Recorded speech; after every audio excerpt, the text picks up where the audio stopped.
So today I've been on a journey, and I keep telling people things aren't as it appears, to walk by faith and not by sight. And God won't be mocked.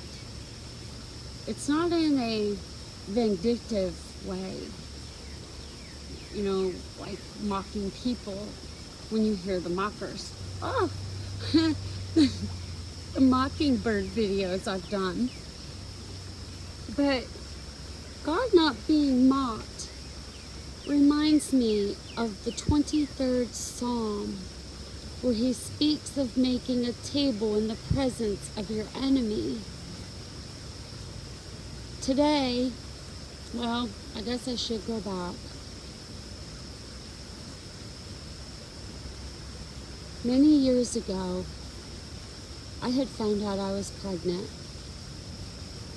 And, I had been told by the doctor, oh, you're perimenopause, you'll never have any more children after my first 2 children. Well, the old saying, man plans, God laughs. Well, let me tell you what. It's so overwhelming. Oh my gosh. I feel like I'm in a whirlwind, literally, God's whirlwind. Well, I had felt sick and didn't feel good. And I was like, what in the world's going on? This was back in early 2000s. And 2002. Well, this happened in 2001. But, they went to the doctor to get checked out. And he said, well, we know what's wrong with you. And I'm like, oh no, oh my gosh, okay, what's going on? What's wrong? He said, nothing that will go away in 9 months. And I was like, 9 months? I'm like, what in the world? What takes 9 months to get over?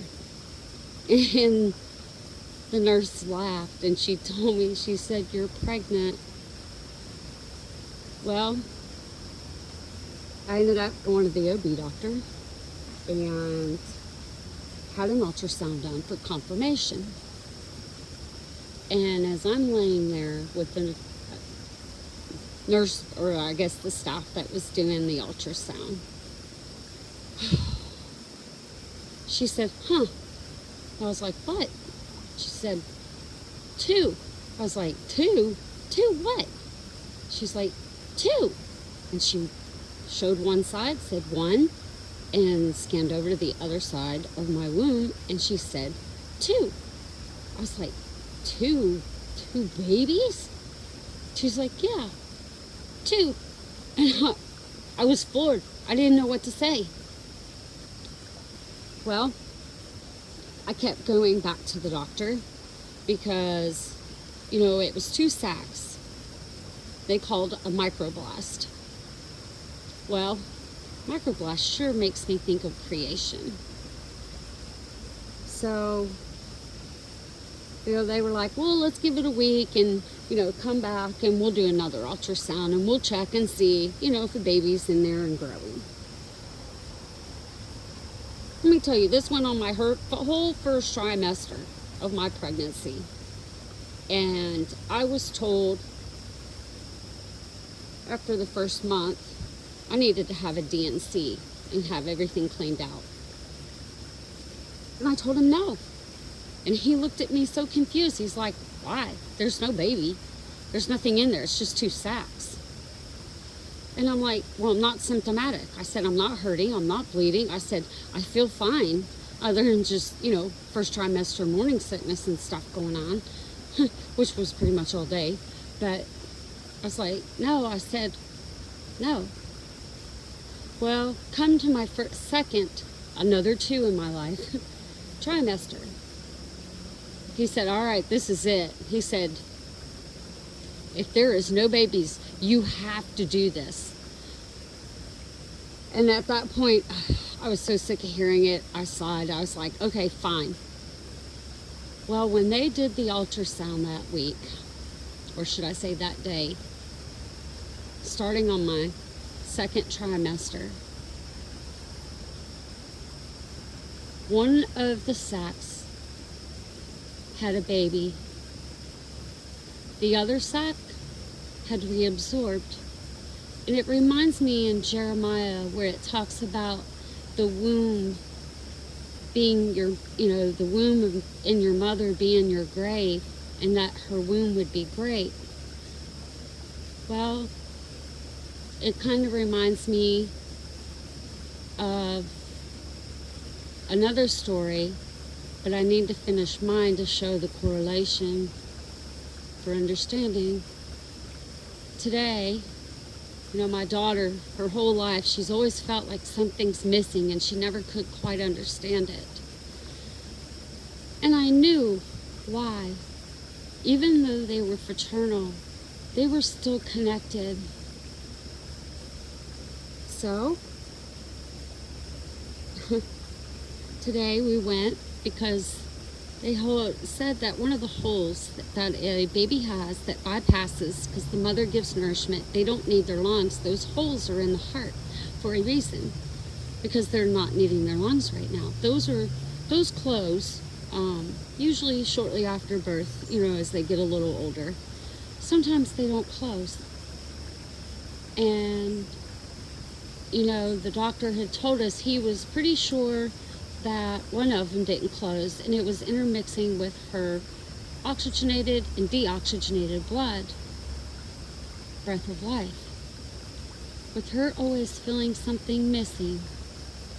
Well, today, finding understanding, I don't even know how to put this in words. We're told about things, but there has to be some truth to it.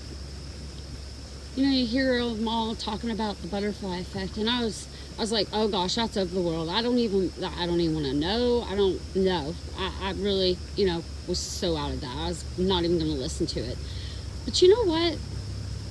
I started thinking, maybe finding out God's not what everybody says. He's so much more. What if there is some truth to it? Well, this past week, the little boy that I saved when I was talking about having great faith and how wonderful and good my father is. He had a rough life. Parents rejected him. And pretty much, you can say, his sister too, more or less. But not as bad as him. I still can't believe all of this. I saw him last week when I pulled into one of the hospitals. He was there. And he said when he saw me, his heart leaped.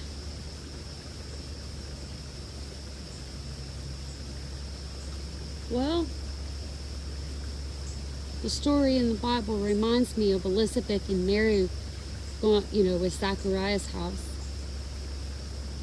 When she heard the greeting, the baby in her womb leaped. And I was like, you've got to be kidding me. My daughter's nursed today, his name was John. Well, Joe, really, is what he goes by. And it felt like he was a guardian angel. I can't explain it. It's just, you just get that inner feeling in your gut, and your guts doesn't lead you wrong, that inner brain. Well, when all of this was going on, before she had the test that she had, I was talking to my daughter and telling her about things going on and how correlating in the Bible. Because she's figuring things out. She's starting to come to it. She's getting older. She's 22. And I can't explain it, but the look on her face. And she was crying tears. Crocodile tears would just come down her face. And it was, I wasn't sure what was going on.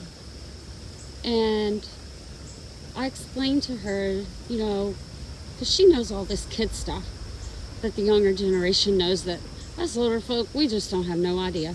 But the butterfly effect, history repeating until we get it right. And what if things aren't as they appear? What if that little boy, when he saw me, his heart leaped? What if it was too much for me to bear?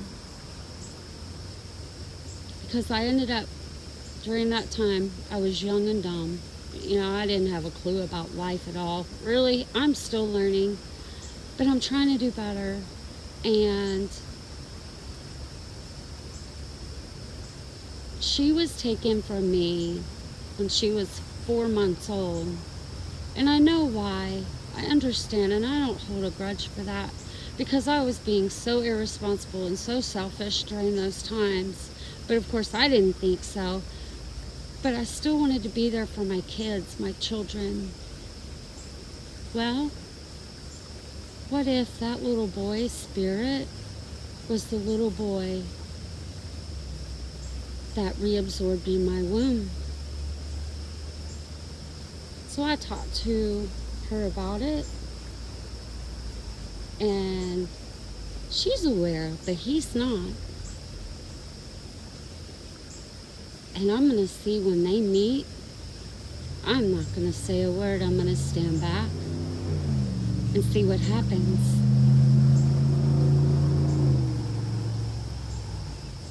Because if this is true, do you realize what that means for other people? First being last and last being the first. He has a sister that's older. He's younger. The last is first, the first is last, right? Well, for my testimony, the sister has the same name, same spelling as my oldest daughter. I will continue my journey. I will continue to honor my father. And let me tell you, he has stuff in store for you too, if you just stop and listen to him. Our testimony speaks of him and his spirit and how he brings us through things and how he can bless us in the presence of our enemies and how we are overcomers of the world. And we're in the world. Sometimes we just need to stand and be still and know that he is God.